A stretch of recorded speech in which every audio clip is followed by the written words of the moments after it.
Good morning, folks. Joe Mangiacotti from Conservatively Speaking on AM 830 WCRN, a flagship station. And we're doing the video from the car again this week, or the truck.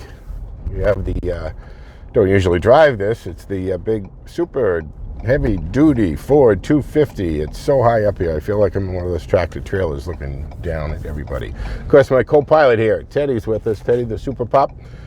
Teddy, can you say hi? I don't know if you can catch him in the, there you go. So, by the way, to answer some questions and feedback on the Messenger app and to the show, yes, that is a dog seat on the console that is strapped to the console and anchored in, and then Teddy is tethered into that, meaning that there's a short leash that's built into that seat, which goes onto his harness, and Teddy's always in a body harness, so that if we were to get in an accident or at a short stop, or stop short rather, he's not going through the windshield or bouncing around the inside of the cab like a ping pong ball. It's also why Teddy is always on a body harness, so he can be picked up very quickly and pulled out of any harm's way without doing any damage to his body or his neck. But anyway, so Teddy Good Pup is with us here, and we're headed into the station. Tune in at 6 o'clock on AM 830 WCRN. Of course, you can also get us on WACE AM 730 in the western part of the state. We're also, of course, on the TuneIn app. So streaming everywhere, no problem. Just punch in WCRN on TuneIn app, and we're on your device, wherever that may be. So we're at a red light here.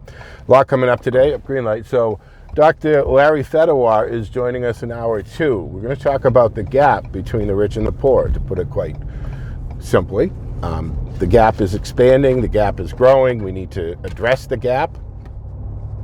If it continues on the way it is, I know the lights just changed, guys, right? So I'm driving straight into the sun this morning, east.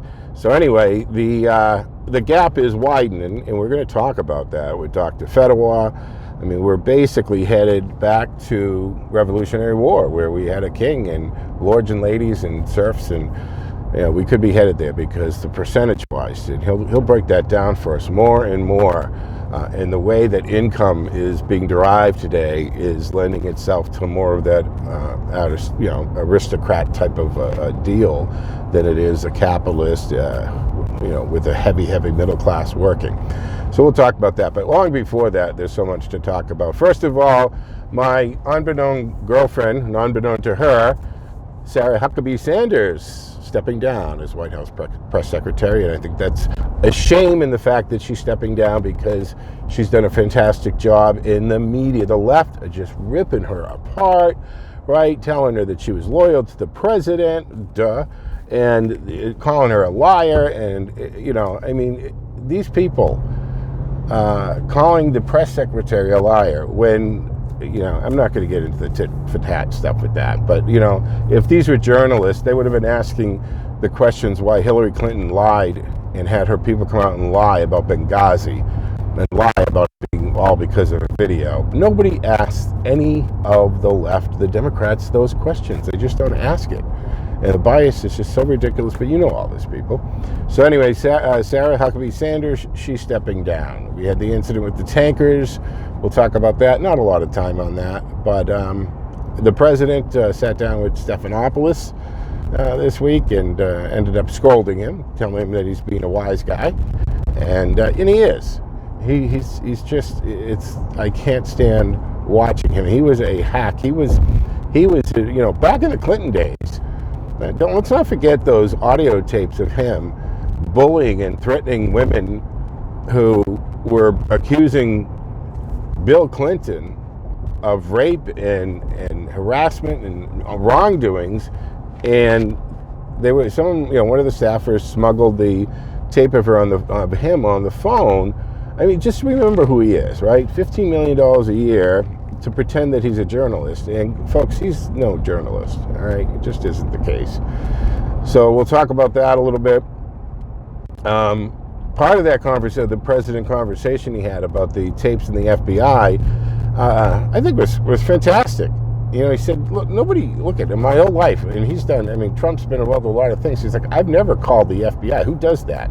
and he should call the FBI because somebody wants to bring him some information. And he said, look, he goes, somebody calls and says, I have some damaging information to the country or to somebody else, an elected official or somebody in the government.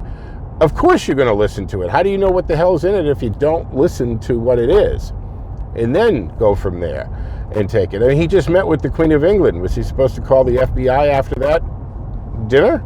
It's just so ridiculous. Meanwhile, you have Hillary Clinton, who 11 times they have taken money for speeches, right? $500,000 or more for speeches from Russian oligarchs. And she hires an attorney who hires Fusion GPS to hire former and even current Russian intelligence operatives and an English retired or quasi-retired, I don't know what the status is of Steele, to perpetuate absolute lies and made up stuff. I mean, you see what I'm saying? Pot, kettle, black, you got it all. Anyway, 508-871-7000 to join the conversation. 508-871-7000. Follow us on social media platforms at Your Right Talk. And check out the blog site and podcast site at conservativelyspeaking.net. You can shortcut that to yourrighttalk.com. All right, so we'll see you guys on the radio. And Teddy Goodbup, he'll be here too. But what time is it? That's 5:30, guys. So 1.5 hours till we get on the air, guys. See you on the radio.